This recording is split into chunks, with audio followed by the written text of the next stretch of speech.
How is everybody doing? Sorry I can't be with you today, but I am in Lake City learning how to be a better social studies teacher with the new standards that Florida has set for our government classes. So I hope you're having a good day. I want to remind you that vocabulary is due today for our government and government topic 5 on the executive branch. So please make sure you get that turned in. You are running out of time excuse me, to get stuff turned in because the end of the semester, the end of the first quarter of your senior year is on Friday. So got to make sure that you get that stuff turned in. Hope you're having a great day, and I want to remind you, you matter, and you guys already know that. But hey, so let's get started.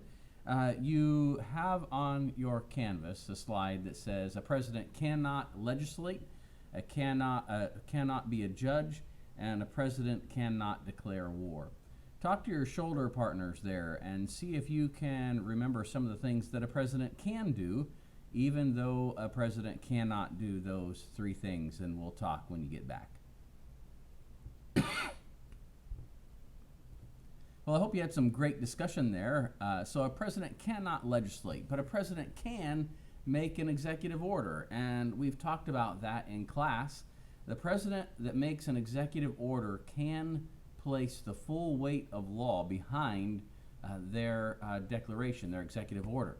Now, the only way for an executive order to be overturned is for a Supreme Court to say, no, you can't do that. An example has been our president's repetitive attempts to cancel student loan debt, and our current president's trying to do that again. But we'll see how that all turns out. So an executive order has the full weight of law.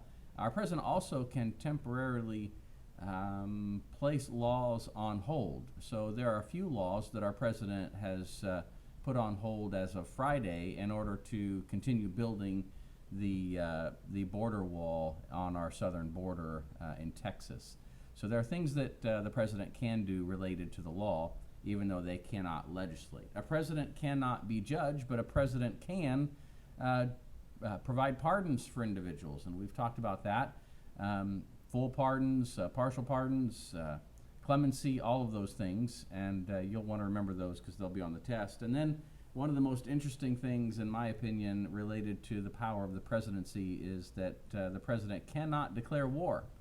But the president does oversee all of our military men and women around the world. So the president, at his or her disposal, can send our military to do anything at any time for any reason that the president deems necessary. So Vietnam is an example of a conflict that we had. We did not declare war with Vietnam, but we went to war with Vietnam. And as long as the legislature doesn't do anything about it or withhold funding from the military, then the president gets to keep doing what the president wants to do. So you have on your next slide several things there. The first is treaty. The president cannot sign a treaty without authorization from the legislature. However, the president can enter into executive agreements, and those are a little bit less binding, but they work as long as both countries agree to the parameters of those agreements.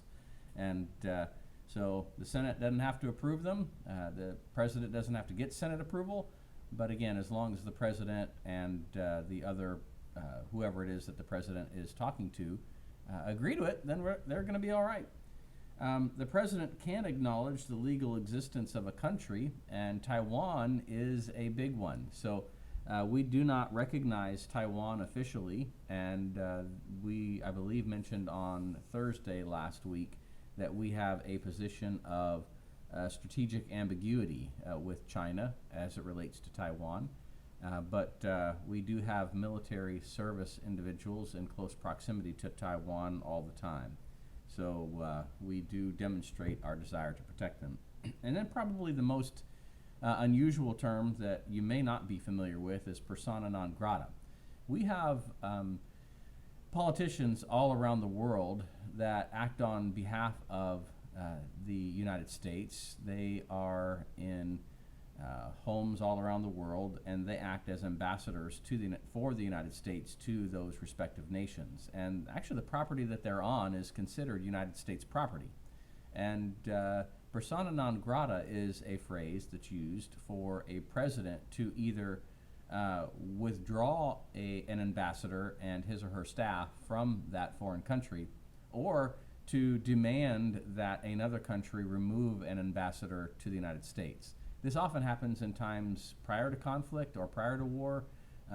It also can happen if tensions rise between two nations and they want to make a political statement without going to war. They can withdraw an ambassador. It's called persona non grata. Now, interestingly enough, ambassadors are exempt from the law.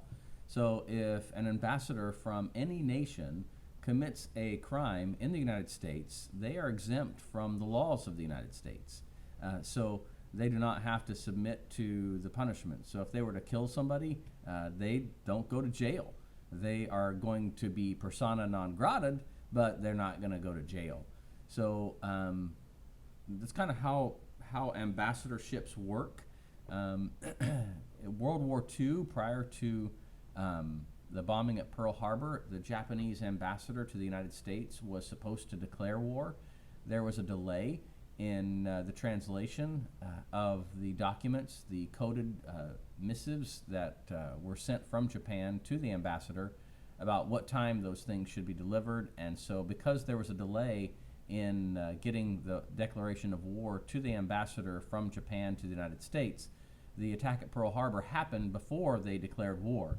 And this was considered a horrible breach of international protocol. And it only served to enrage Americans all around the world and brought us into that war. So we are going to be landing today with a video, and I'll need somebody in class to escape the canvas or hop on YouTube there and search on YouTube one weird fact about all 45 presidents. There's some really interesting things that are on this video, and so I would encourage you to watch it and then take some notes, because there's a lot of information here. 45 presidents are included, not the most recent presidents, but 45 of them. Write down what's most interesting to you, and I'll ask your substitute to have a conversation with you about those things that are of most interest to you. I look forward to hearing what those things are when I get back. Hey, hope you're having a great day. We miss you. I hope to see you tomorrow, and you guys matter. You know that. I always start and end with that on these kind of videos. But hope to see you tomorrow, and hope you have a good evening.